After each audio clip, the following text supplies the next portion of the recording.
Shannon, front right here.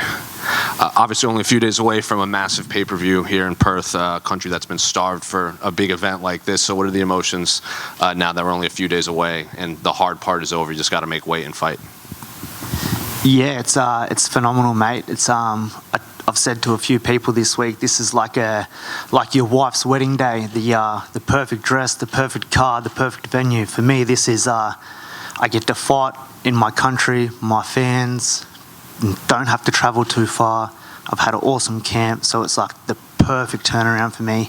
And yeah, looking forward to obviously fighting on a massive pay-per-view card and getting topped by a chance for Alex to fight for a double world title. So it makes it even more interesting.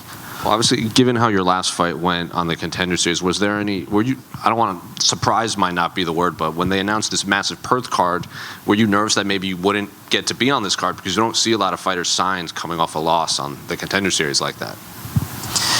Yeah, I wasn't too nervous about not getting on this card because I already had a contract.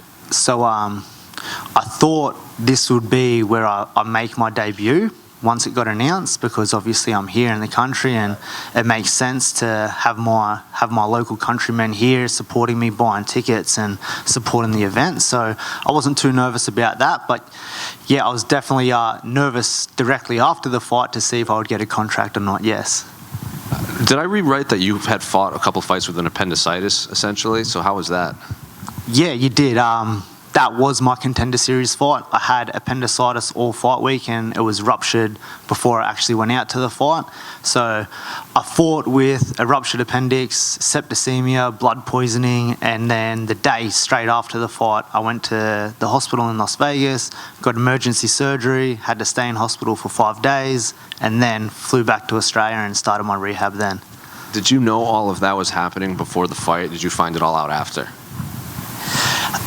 No, I didn't know it was happening. I thought I'm extremely hungry this fight week, which is a bit strange because I had this stomach pain going on and I kept pushing it to the back of my head just thinking, oh, you're being soft and you're hungry, don't worry about that. And then obviously the day after the fight when I'm shaking and convulsing in my hotel room, my coach said, this isn't hunger, this is something else. We got down to the hospital and they CT scanned my stomach and yeah, they said, you've got a ruptured appendix, mate, and we got to go in for surgery.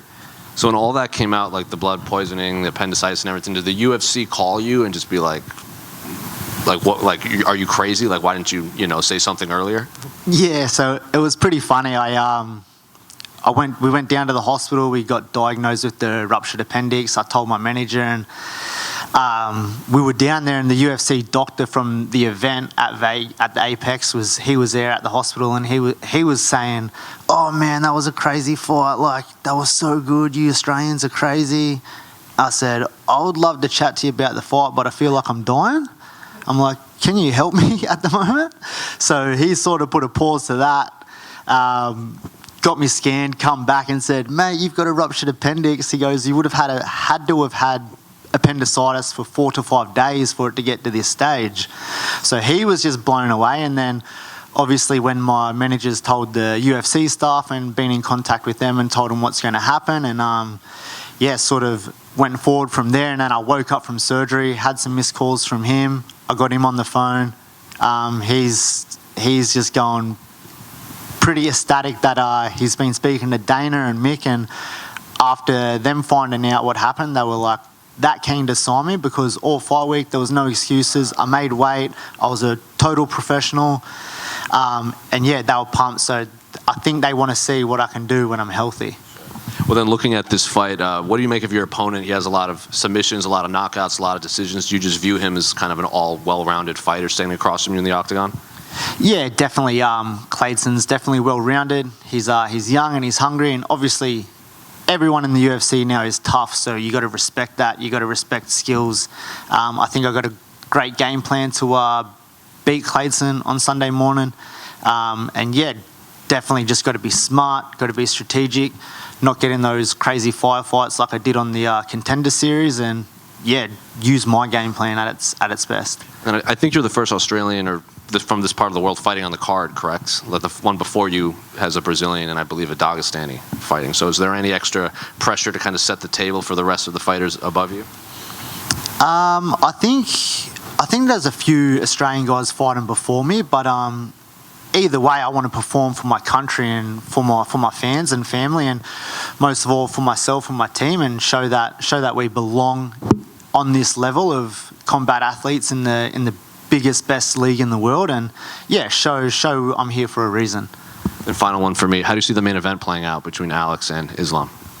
Yeah, the main event. I was actually lucky enough to get down to Wingdang and do 4 weeks of my camp with Alex.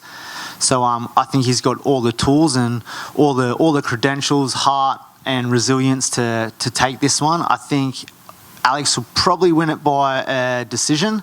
I think he's smart enough and cerebral enough to negate what Islam's going to bring to the table, and I think he gets it done in the end. Yep. And Shannon, you got your contract coming off a loss, but it was because of your toughness and your ability to put on a show. Is that extra pressure heading into this fight? Like if you just grind out a decision win, that's kind of not why they brought you in. Do you feel that pressure to go out there and bring fireworks? No extra pressure, mate. That's how I fight all the time. You would have seen some of my fights here in Australia on the local scene, and that's how I always fight. I don't plan on changing how I fight. Obviously, that's not why I'm here. You've heard Dana say, like, these guys come over from Contender Series, they brought you over for a reason, and then you change the whole way you fight to be safe and try to squeeze out a contract. That's not in me. That's not any part of my fighting style, and I'm not going to change now. And can you talk about how instrumental your wife and your family is, as you've mentioned previously, how close you were to walking away from the sport?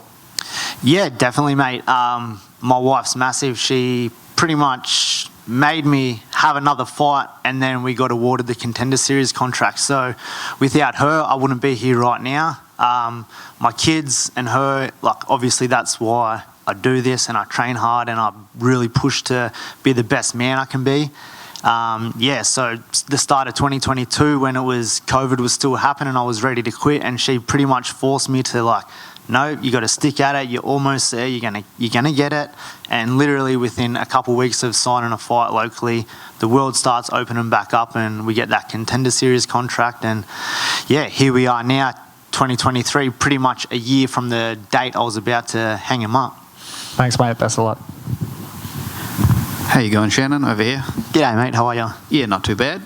When you found out about being signed up to the UFC after you woke up in hospital, did it take a wee while to kind of process that? Because I imagine you're still kind of drugged up and stuff like that, just waking up. Exactly, mate. I was pretty much straight out of the surgery and jumped on my phone, had a few missed calls from the wife, had a few missed calls from Denny, my manager. I called him back, and then he's telling me all about it, telling me I've got the contract, and I was like legitimately thinking I was hallucinating.